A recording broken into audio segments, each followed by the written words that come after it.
At 11 o'clock on the morning of December 19, 1944, Lieutenant General George Patton sat inside a frigid stone structure in Verdun, France, observing the expressions of the most senior military commanders in the Western world as fear washed over them. The building had once served as a French army barracks and had been hastily repurposed into a conference hall. The walls were bare stone, and a single pot-bellied stove struggled to warm the freezing air. Outside, the temperature hovered near the freezing mark. Inside, at least 16 officers, 12 Americans and 4 British, were seated around a long wooden table, their exhalations visible in the cold. Supreme Allied Commander Dwight Eisenhower had convened this emergency meeting. He had arrived at 11 that morning in an armored Cadillac, accompanied by British Air Marshal Arthur Tedder. The men assembled represented the combined military strength of the Western Allies: General Omar Bradley, commander of the 12th Army Group; Lieutenant General Jacob Devers of the 6th Army Group; Lieutenant General Walter Bedell Smith, Eisenhower's Chief of Staff; Major General Harold Bull; Major General Kenneth Strachan, the Chief Intelligence Officer; British Air Marshal James Robb; and Patton, commanding the 3rd Army. Notably absent was Field Marshal Bernard Montgomery, who had refused to attend in person, sending his chief of staff instead. The atmosphere in the room was tense. These were men who had orchestrated the liberation of Europe, overseen the largest amphibious invasion in history, and witnessed their armies drive the Germans back across France. Yet now, only 6 months after D-Day, all of their accomplishments seemed at risk. 3 days prior, the German army had launched a massive surprise assault through the Ardennes forest, Operation Walk am Rhein, or Watch on the Rhine. Over 20 divisions struck in the initial wave, with additional forces committed as the battle unfolded. More than 200,000 men, accompanied by over 1,000 tanks and armored vehicles, smashed through the lightly held American lines at 5:30 a.m. on December 16, racing toward the port of Antwerp. If captured, the Allies would be split in two. The British and Canadians would be cut off in the north. What had seemed a nearly won war was now in peril. Eisenhower attempted to boost morale, framing the crisis as an opportunity rather than a disaster. Yet everyone in that room understood the truth: American forces were being overwhelmed. Entire divisions had been shattered in the initial onslaught. Communications were fractured. Command structures had collapsed. Units previously resting and refitting in supposedly quiet sectors now fought desperately for survival. The 101st Airborne Division was surrounded at Bastogne, a vital crossroads town where 7 major highways converged. Without reinforcements, annihilation was imminent. The 82nd Airborne was holding the northern shoulder of the German advance at enormous cost. Small groups of infantry and armored units were mounting desperate defenses at road junctions and river crossings, buying time with their lives. Eisenhower's critical question was simple: how quickly could someone respond? He turned to Patton. How soon could the 3rd Army disengage from its current battles and pivot north to relieve Bastogne? Patton's answer was immediate: he could strike with 3 divisions within 48 hours. The room fell silent. Officers exchanged doubtful looks. One staff member later recalled that the statement nearly knocked him off his chair. What Patton proposed defied conventional military planning. The 3rd Army was actively engaged in heavy combat near Saarbrücken, over 100 miles south. These were not idle garrison troops, they were in continuous, bloody combat along the Siegfried Line, moving 250,000 men with all their tanks, artillery, trucks, and supplies, pivoting them 90 degrees over icy roads and freezing conditions, reorganizing supply lines, adjusting communications networks, and preparing to launch a coordinated offensive against the most powerful German attack of the war, all within 48 hours. Military doctrine dictated that such maneuvers required weeks of preparation. Even the Germans, masters of mobile warfare, had taken longer to prepare their own offensive. Eisenhower initially expressed doubt. "Do not be fatuous, George," he said. But Patton persisted, insisting that his forces could strike the day after tomorrow. Unknown to most, Patton had already anticipated this scenario. While other commanders dismissed intelligence reports about German buildup in the Ardennes, Patton had closely monitored the situation. His intelligence officer, Colonel Oscar Koch, had tracked German troop movements for weeks. On December 9, precisely 1 week before the offensive began, Koch submitted a report warning of the continuing buildup east of the 8th Corps area, noting concentrations of armor, ammunition depots, and 226 trains observed moving in a single day during November. Higher command largely ignored the report, but Patton acted. On December 12, 4 days before the German attack, he ordered his staff to study potential counterattacks in response to such a breakthrough. Officers worked through the night, preparing 3 contingency plans, each outlining different northern routes, force arrangements, and attack timelines. Patton assigned code names: Nickel for an advance from Arlon to Bastogne, Dime for an attack against the tip of the Bulge, and Cent for an advance north through Dykirch toward St. Vith. By the start of the German offensive, the Third Army had already wargamed multiple scenarios. Supply officers identified stockpiles for rapid redeployment. Route planners charted roads. Communications specialists prepared new command frequencies. The Third Army was ready to pivot before anyone else fully grasped the unfolding situation. When Patton left the Verdun meeting, he picked up a phone and spoke 2 words to his chief of staff, Major General Hobart Gay: play ball. Within minutes, pre-arranged code words triggered movement down the chain of command. Units already on alert began mobilizing. 3 divisions, the 4th Armored, 80th Infantry, and 26th Infantry, started their northward march. The largest and fastest army pivot in military history was underway. Over the next 7 days, Patton cemented his reputation among the German high command. Historians note a significant distinction. For most of the war, German records barely mentioned Patton. Intelligence files contained only passing references to an energetic and responsible commander. Only after the Ardennes offensive and Germany's defeat did German generals, in post-war interrogations, articulate their profound respect for his accomplishments. The German commanders who faced Patton had conquered Poland in 27 days, subdued France in 6 weeks, advanced deep into the Soviet Union, fought the British in North Africa, and battled the Soviets at Stalingrad. They had defended Fortress Europe against the largest amphibious assault in history. These were men difficult to impress, having faced the best Allied commanders and often found them lacking. Yet in post-war assessments, a consistent pattern emerged. Captured German generals singled out Patton for exceptional respect. General Gunther Blumentritt, chief planner behind the invasions of Poland and France, praised Patton as the most aggressive panzer general of the Allies, a man of extraordinary initiative and lightning speed, improving upon Napoleon's principle of activity and velocity. Alfred Jodl, Hitler's chief of operations from 1940 to 1945, called Patton the American Guderian, noting his boldness, preference for large-scale maneuvers, and successful risk-taking. High praise from a German armored warfare expert. Even Guderian himself, after Germany's surrender, acknowledged that from a tank specialist's perspective, Patton had acted as he himself would have in the same circumstances. Field Marshal Gerd von Rundstedt, commander of German forces in the West for most of the war, who planned the invasion of France and defended against the Normandy landings, similarly respected Patton's mastery of operational maneuver in mobile warfare. He had led the Ardennes offensive. No German officer had faced the Western Allies longer or understood their capabilities better. According to Blumenritt, Rundstedt viewed British Field Marshal Montgomery as overly cautious, habituated, and systematic. But Patton was different. In a post-war interview, Rundstedt stated simply that Patton was their best. But this reputation was not built without cost, and the path to greatness nearly ended before it truly began. To understand what made Patton different, you have to understand where he came from. George Smith Patton Jr. was born on November 11, 1885 in San Gabriel, California, into a family with deep military traditions. His grandfather had been a Confederate colonel mortally wounded at the Third Battle of Winchester in 1864. His great-uncle Waller Tazewell Patton had been mortally wounded leading the 7th Virginia during Pickett's charge at Gettysburg. From his earliest years, Patton was raised on stories of martial glory. He attended the Virginia Military Institute for 1 year before transferring to the United States Military Academy at West Point, from which he graduated in 1909. In 1912, he represented the United States in the modern pentathlon at the Stockholm Olympics, finishing 5th overall. The following year, he studied swordsmanship in France under a master of arms and designed a new cavalry saber that was adopted by the United States Army. In 1916, he served under General John Pershing during the punitive expedition into Mexico, pursuing the revolutionary Pancho Villa. It was during this campaign that Patton experienced his first combat, leading an automobile-borne attack on a ranch where 3 of Villa's men were killed. Patton strapped the bodies to the hoods of his cars like hunting trophies.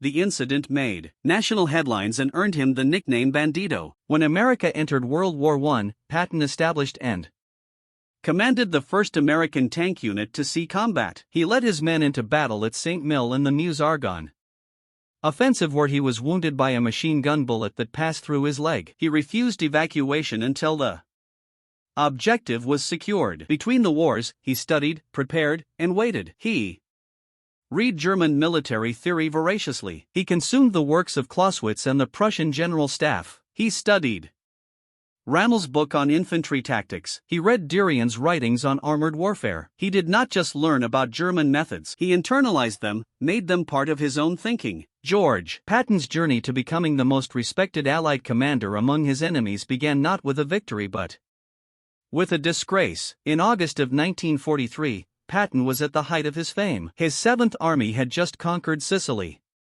racing British Field Marshal Bernard Montgomery to the strategic port of Messina. American newspapers hailed him as a hero. His face appeared on magazine covers across the country. He seemed destined for even greater commands. Then on August 3, Patton visited the 15th Evacuation Hospital near Nicoya, Sicily. Walking through the ward, he encountered a young private named Charles Cole sitting on a supply crate. Cole had no visible wounds. When Patton asked what was wrong, Cole replied that he guessed it was his nerves. He could not stand the shells. Patton exploded. He had no tolerance for what he saw as weakness. He called the soldier yellow-bellied. He slapped him across the face with his gloves. He grabbed him by the collar and dragged him toward the entrance of the tent, shouting that he did not want cowards stinking up a place of honor. The medical staff watched in horror. A nurse tried to intervene but was restrained. 1 week later, on August 10,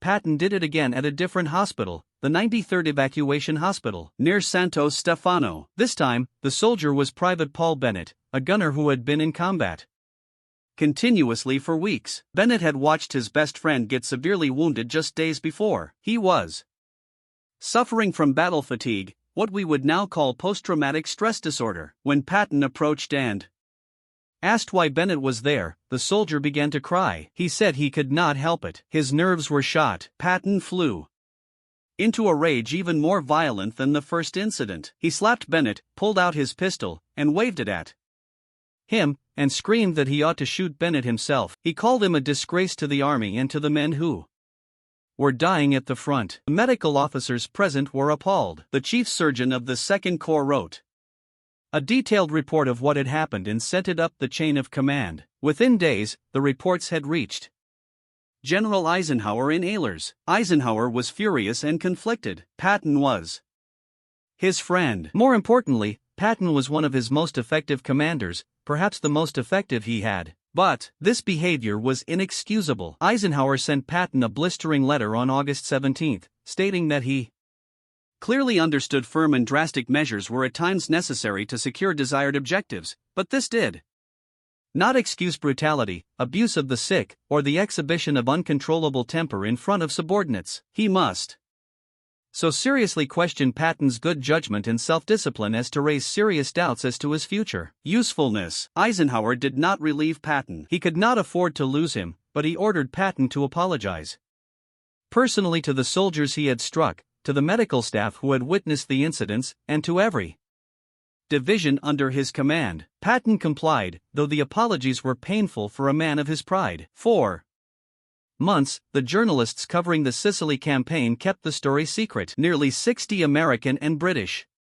correspondents knew what had happened, but they believed Patton was too valuable to the war effort to destroy with negative publicity. They agreed among themselves to suppress the story. That changed in November 1943 when newspaper columnist Drew Pearson broke the story on his radio broadcast. The American public was outraged. Thousands of letters poured into Washington demanding Patton's dismissal. Congressmen called for investigations. The general who had seemed destined for glory now appeared finished. Eisenhower refused to fire him, but Patton was removed from active command. He would not lead troops into battle for nearly a year. The slapping incidents had cost him command of the invasion of Italy. They would cost him command of the D-Day invasion as well.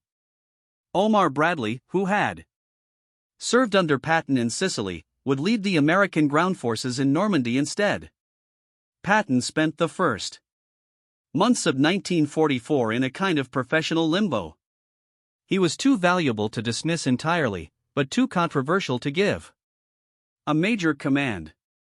Then someone realized there was a use for a general who was too famous to hide. In early 1944, as the Allies prepared for the invasion of Europe, their greatest fear was that the Germans would discover where the landings would occur. The beaches of Normandy had been selected because they were less heavily defended than the more obvious target of Pastic, the French region closest to England. But if the Germans learned the truth and concentrated their forces in Normandy, the invasion could fail. Operation Fortitude was the solution. It was one of the most elaborate military deceptions in history, designed to convince the German high command that the main Allied invasion would target Pasta rather than Normandy. At the center of this deception was a phantom army. The first United States Army group, known by its acronym FUZAG, was a completely fictional force supposedly stationed in southeast England directly across the channel from Calais. On paper, FUZAG was enormous, larger than the actual invasion force preparing for Normandy. In reality, it existed only as an idea supported by elaborate stagecraft. Allied deception specialists created fake camps throughout Kent and Essex. They built temporary buildings that looked real from the air. They deployed inflatable rubber tanks that cast convincing shadows in aerial photographs. They constructed dummy landing craft from wood, canvas, and steel drums, mooring them in harbors where German reconnaissance aircraft might spot them. Radio operators transmitted scripted traffic between fictional headquarters, discussing troop movements, supply problems, and training exercises for an army that did not exist. And commanding this ghost army was George Patton. The choice was deliberate and brilliant. British intelligence had been intercepting and decoding German communications for years. They knew that the Germans had noted Patton's aggressive style in North Africa and Sicily. German intelligence had concluded that the Americans would never waste such an energetic commander on a secondary operation.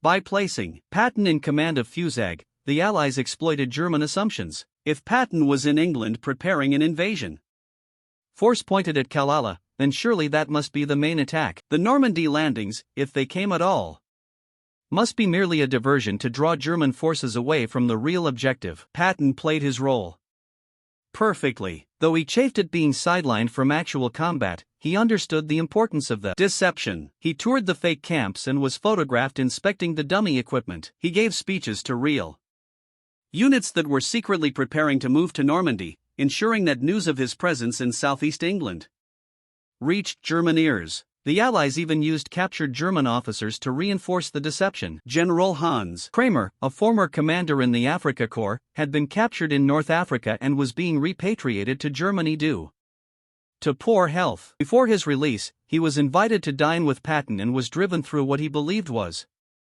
southeast England, observing a massive invasion force. In reality, Kramer had been driven through southwest England. The army he saw was the real force preparing for Normandy. The road signs had been replaced with fakes pointing to towns in Kent. Everything Kramer observed confirmed that FUZAG was real, and that the attack would come at Calais. When he returned to Germany, his detailed reports further convinced German high command of the deception. Double agents controlled by British intelligence fed a steady stream of false information to their German handlers. An agent code named Garbo, a Spaniard named Juan Pujol Garcia, who had volunteered to spy for Britain, was particularly effective. His reports on FUZAG were so detailed and so convincing that the Germans awarded him the Iron Cross for his service, never realizing he was working for the other side. Garbo's reports appeared in 62 German intelligence summaries. The deception worked beyond anything the Allies had hoped. On June 6, 1944, when Allied forces landed on the beaches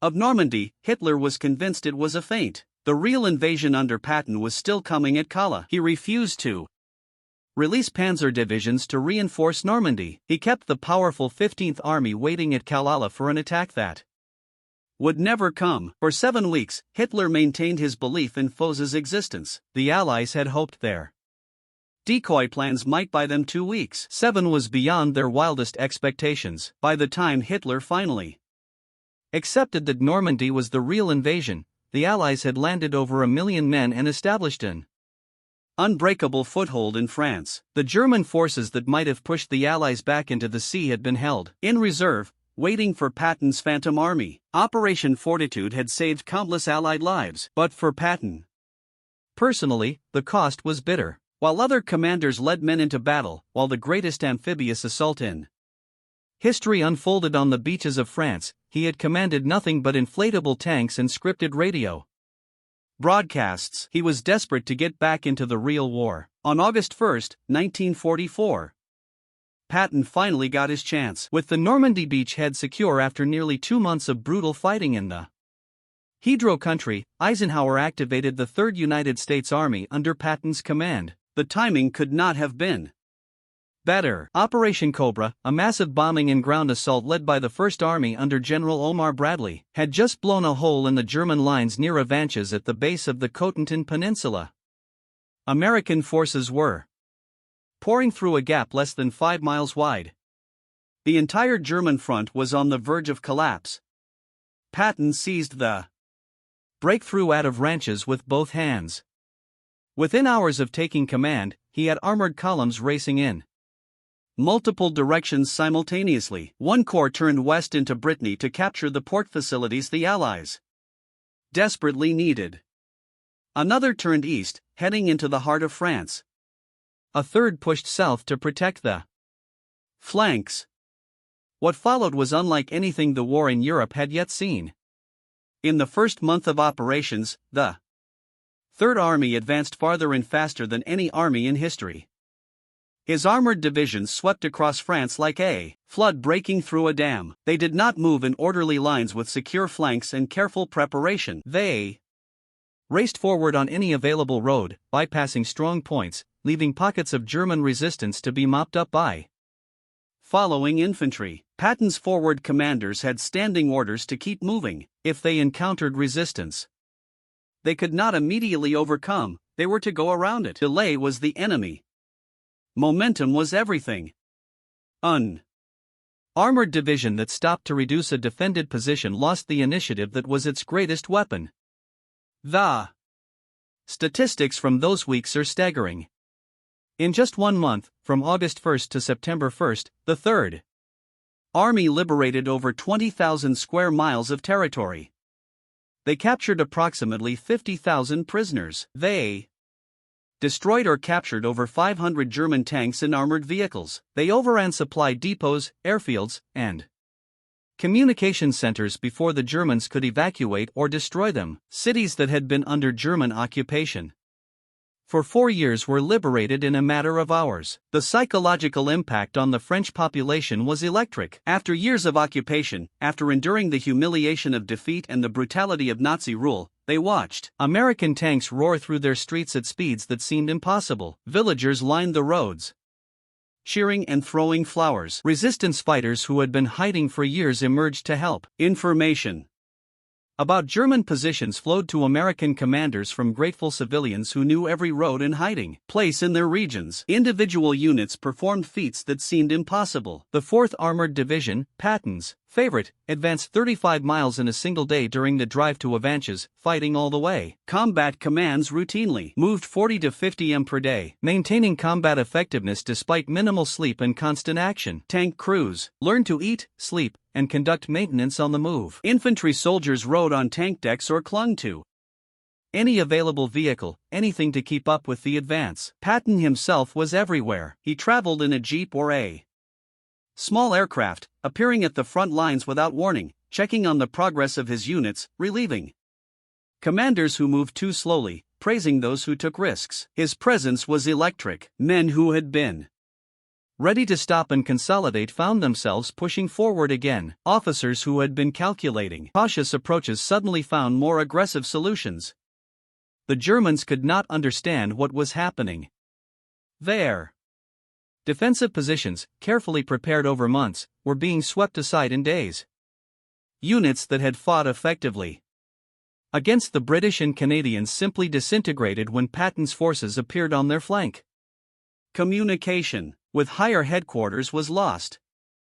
Supply lines were cut. The orderly retreat they had planned became a rout. German commanders began sending alarmed reports up the chain of command. American forces were maneuvering more aggressively than anything they had faced since 1940. Their armor was moving faster, striking deeper, exploiting weaknesses with an almost instinctive precision. Standard defensive tactics that had worked for years were suddenly Failing, Patton summed up his approach in a simple phrase. He said that his troops would hold the enemy by the nose and kick him in the rear, while conventional commanders pushed forward in straight lines, securing their flanks and maintaining solid defensive positions. Patton's forces flowed around obstacles, enveloped defensive positions, and struck where the enemy least expected. But speed meant nothing without logistics. This is where Patton's true genius emerged, and where he surprised even those who thought they knew him. The popular image of Patton was all dash and glory, cavalry charges, and blood and guts, heroics. The reality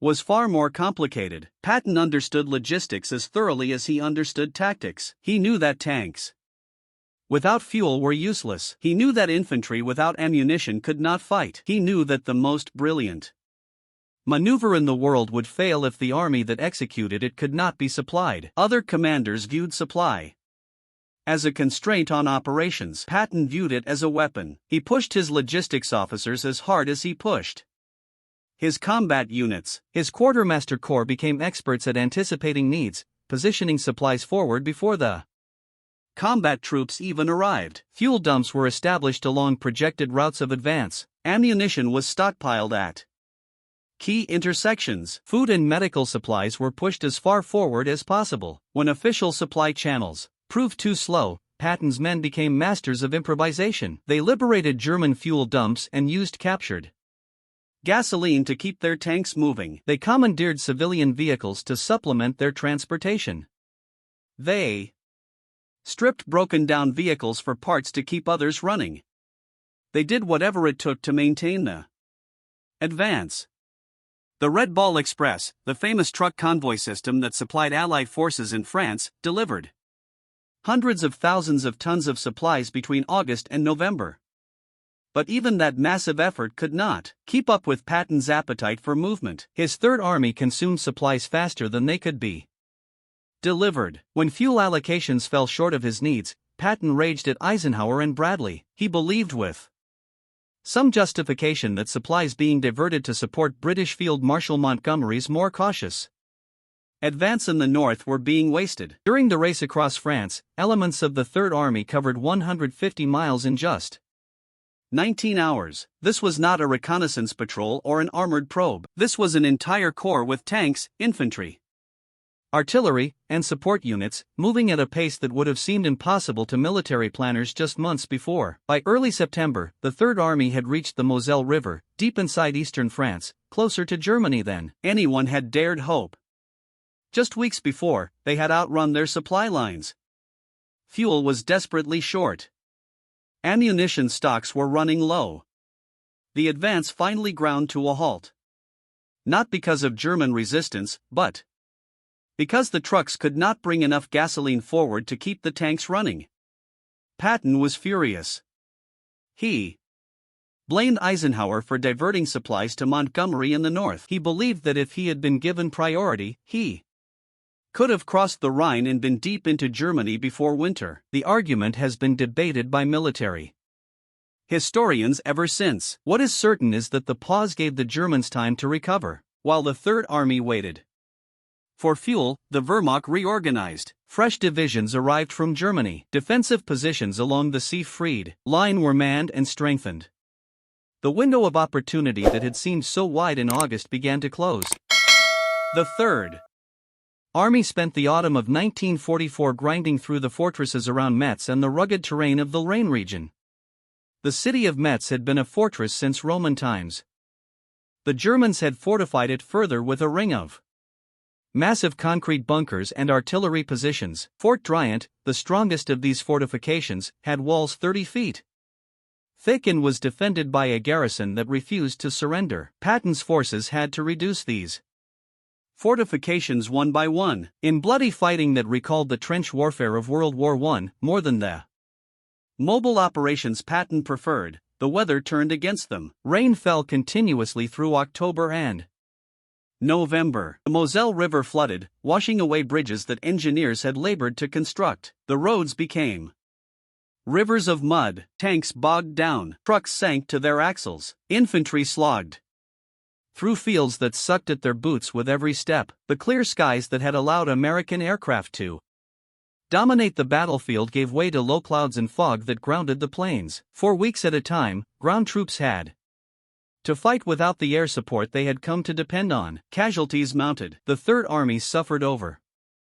55,000 casualties during the Lorraine campaign alone. Progress slowed to miles per week instead of miles per day. Divisions that had been at full strength in August were now operating at 60 or 70%. Replacements arrived, but they were green troops who needed time to learn the hard lessons of combat. Many did not survive long enough to learn. For a commander who believed in speed above all else, it was agony. Patton pushed his men relentlessly, driving them forward through conditions that would have justified a pause. He visited forward positions constantly, exposing himself to artillery fire and sniper attacks. He wanted his soldiers to know that he shared their hardships, that he would not ask them to endure anything he would not endure himself. Then came December 16, 1944. The German offensive hit like a thunderbolt. 20 divisions smashed through the American lines in the Ardennes. The thinly held front, manned by units resting from combat and fresh divisions still learning their trade, collapsed under the onslaught.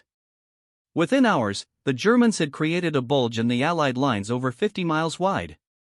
The 101st Airborne Division rushed to the critical crossroads of Baston, found itself surrounded. 7 major roads converged at Baston. Whoever controlled those roads controlled the movement of armies. The Germans knew it. The Americans knew it. The paratroopers of the 101st dug in and prepared to fight to the last man. On December 22, German commanders sent a formal surrender demand to Brigadier General Anthony McAuliffe, the acting commander of the 101st. McAuliffe's reply became legend. A single word typed on a piece of paper. Nuts. But defiance alone would not save Baston. The airborne troops needed relief, and they needed it fast.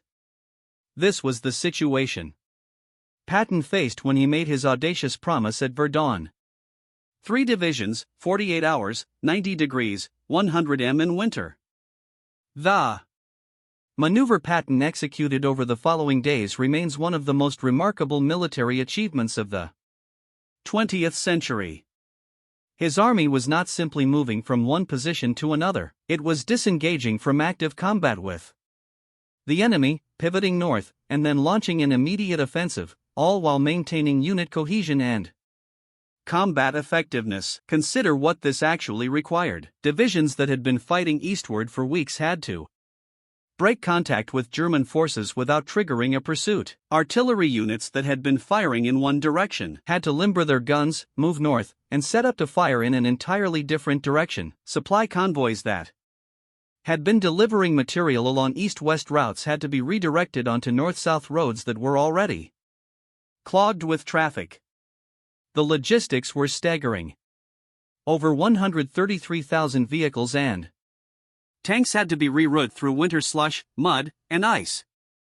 Supply lines stretching back hundreds of miles to the Normandy beaches had to be completely reorganized. Fuel depots, ammunition dumps, and medical facilities had to be repositioned. Communications networks had to be reconfigured. All of this had to happen while German forces were actively probing for weaknesses. The Third Army moved through one of the worst winters in 50 years. Temperatures plunged well below freezing. Snow fell continuously. Roads were packed with ice and clogged with retreating American units from the initial German breakthrough. Many soldiers had not been issued proper winter clothing because the Quartermaster Corps had not expected sustained winter operations. Patton drove his men relentlessly. He appeared at crossroads and choke points, personally directing traffic, shouting at drivers who hesitated, relieving officers who moved too slowly. His jeep seemed to be everywhere at once. Truck drivers who had already been on the road for 24 hours kept driving. Tank crews who had not slept in days maintained their vehicles and kept moving. Infantry soldiers marched through snowdrifts and freezing rain. On the morning of December 22, less than 72 hours after Patton left the Verdun meeting, the Third Army attacked. The 3rd Corps and 12th Corps struck northward on a 20-mile front. The Germans, who had expected weeks before the Americans could respond, were caught completely off guard. The fighting was brutal beyond anything the soldiers had experienced. German forces resisted with desperate fury, knowing that the success of their entire offensive depended on keeping Baston isolated. The roads north were narrow, often just single lanes through dense forest. German anti-tank guns covered every approach. Artillery zeroed in on the few bridges and crossroads. Every mile gained cost lives. Patton threw everything he had at them. The 4th Armored Division leading the relief column attack through Christmas Eve and Christmas Day without pause when Combat Command bogged down at Chaumont. Combat Command found another route. When that route was blocked, Combat Command A swung wide to the east. Patton kept pushing, kept probing, kept looking for any weakness in the German lines. On Christmas Day 1944, Patton noted in his diary that it was a clear cold Christmas. Lovely weather for killing Germans, which seemed a bit queer, seeing whose birthday it was. Despite the conditions, he made sure every soldier in the 3rd Army received at least a hot turkey dinner. Field kitchens operated in freezing temperatures. Supply trucks delivered food through areas under enemy fire. Patton understood that small gestures of care mattered to exhausted men far from home. The next day, December 26, at approximately 4:50 in the afternoon, elite elements of the 4th Armored Division's 37th Tank Battalion broke through the German encirclement. A Sherman tank nicknamed Cobra King was the first to make contact with the defenders of Baston. It was an M4A3E2 Sherman jumbo assault tank, heavily armored and bearing the bumper number C6 for Company C. The tank commander was First Lieutenant Charles Bogus. His crew consisted of Corporal Milton Dickerman as gunner, Private First Class James Murphy as loader, Private Hubert Smith as driver, and Private Harold Hafner as assistant driver. When Cobra King rumbled into the American perimeter, the exhausted paratroopers could hardly believe what they were seeing. Relief had actually come. 20 minutes later, Lieutenant Colonel Croton Abrams, commander of the 37th Tank Battalion and the future general for whom the M1 Abrams tank would be named, shook hands with General McAuliffe. The siege was broken. Cobra King would eventually find a home at the National Museum of the United States Army, preserved as a monument to that historic moment, but the battle was far from over. The Germans launched repeated counterattacks, desperately trying to retake the initiative. Fighting around Baston continued for weeks. Some of the heaviest combat of the entire battle occurred after the relief, not before. Patton's forces had to expand the corridor, push back German attacks, and eventually help close the bulge entirely. By the end of January 1945, the Ardennes offensive had been completely defeated. The Germans had lost over 100,000 men killed, wounded, and captured. They had expended their last strategic reserves. The offensive that was supposed to split the Allied armies and force a negotiated peace had instead accelerated Germany's collapse. American casualties were also severe. Over 19,000 killed, tens of thousands more wounded or captured.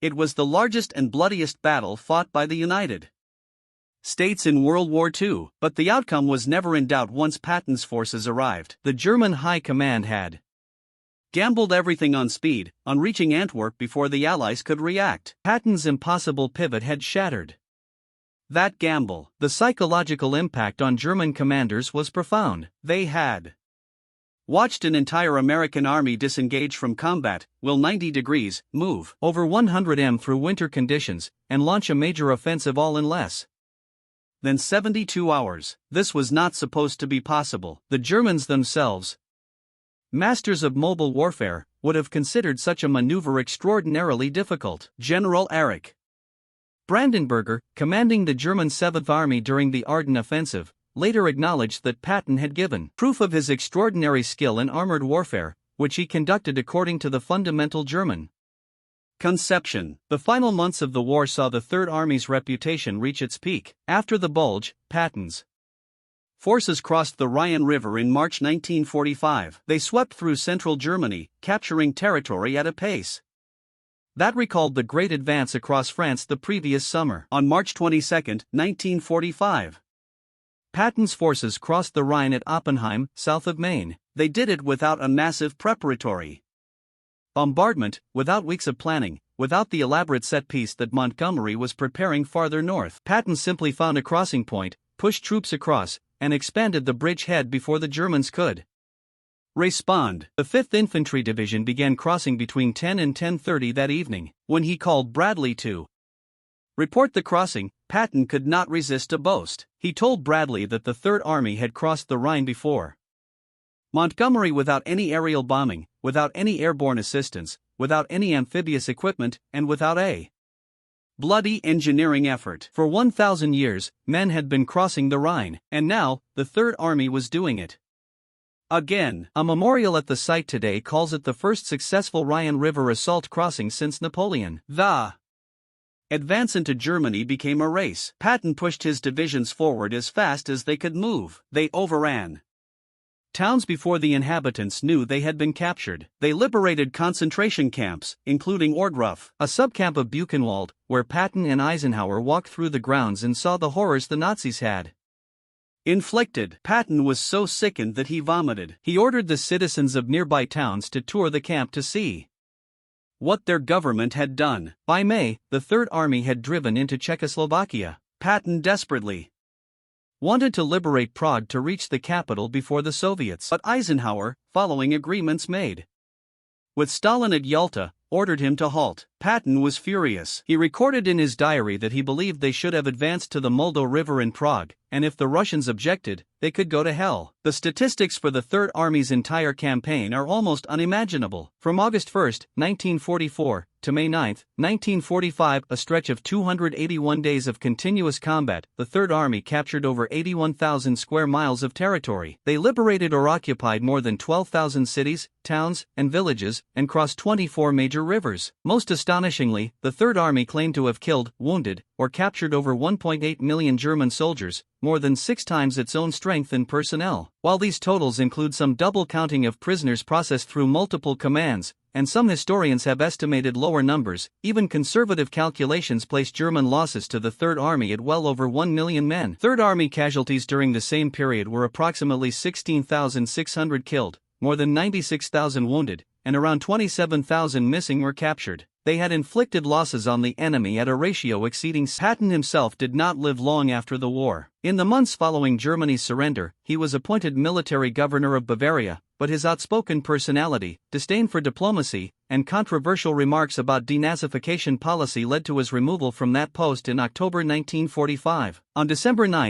1945, his staff car collided with a truck near Mannheim, Germany. The crash seemed minor, but Patton had been thrown against the front seat. He suffered a compression fracture of his cervical vertebrae and was paralyzed from the neck down. For 12 days, he lay in a hospital bed, immobile, the warrior who had driven armies across continents now unable to lift even a hand. On December 21, 1945, at 5:55 p.m., George Patton died of pulmonary edema and congestive heart failure. He was 60 years old. He was interred on December 24, 1945, at the Luxembourg American Cemetery in Ham, 3 miles east of Luxembourg City, alongside the men who had fallen serving under him during the Battle of the Bulge. He had requested to rest with his soldiers. His grave remains the most visited in the cemetery. Pilgrims from around the world come to honor the general who, more than any other, personified the American approach to war, aggressive, mobile, and relentlessly determined. The German commanders who had fought him offered their assessments in the years following the war. Field Marshal Albert Kessler noted that Patton had transformed tank warfare into an art and understood how to employ tanks brilliantly on the battlefield. He felt compelled to compare Patton to Rommel,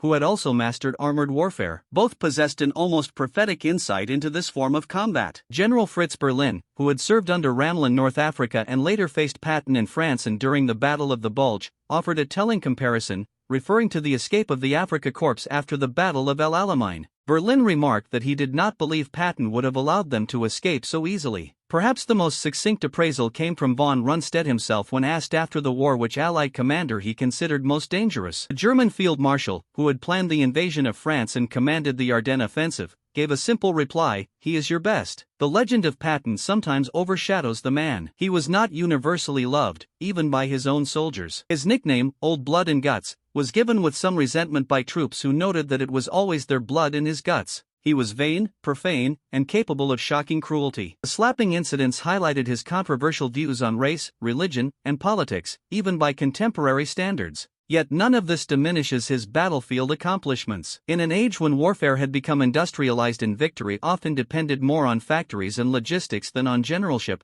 Patton proved that leadership still mattered. Divisions that performed adequately under other commanders became extraordinary under him. The same tactics that achieved modest gains elsewhere produced stunning breakthroughs with Patton at the helm. The German generals recognized this. They had seen their own forces shaped by commanders like Guderian and Rommel, and they saw in Patton the same qualities: the ability to inspire men to fight beyond their limits, to move faster than the enemy expected, and to turn military theory into devastating practice. Most of the men who served under Patton have now passed away. The veterans who pushed through the Ardennes in December 1944, crossed the Rhine under fire in March 1945, liberated towns and concentration camps, and helped bring the Nazi regime to an end. They are nearly gone, but their achievements endure, etched in history and preserved in the memory of a grateful nation. The Third Army under George Patton captured more ground, took more prisoners, and inflicted more casualties than any comparable force in the European theater. They did it through speed, audacity, and the relentless application of combat power. They did it because their commander demanded excellence and accepted nothing less. They did it because Patton made them believe they could accomplish what others deemed impossible. Today, visitors still come to the Luxembourg American Cemetery to stand before Patton's grave. The simple white cross, identical to those of his soldiers except for the inscription of his name and rank,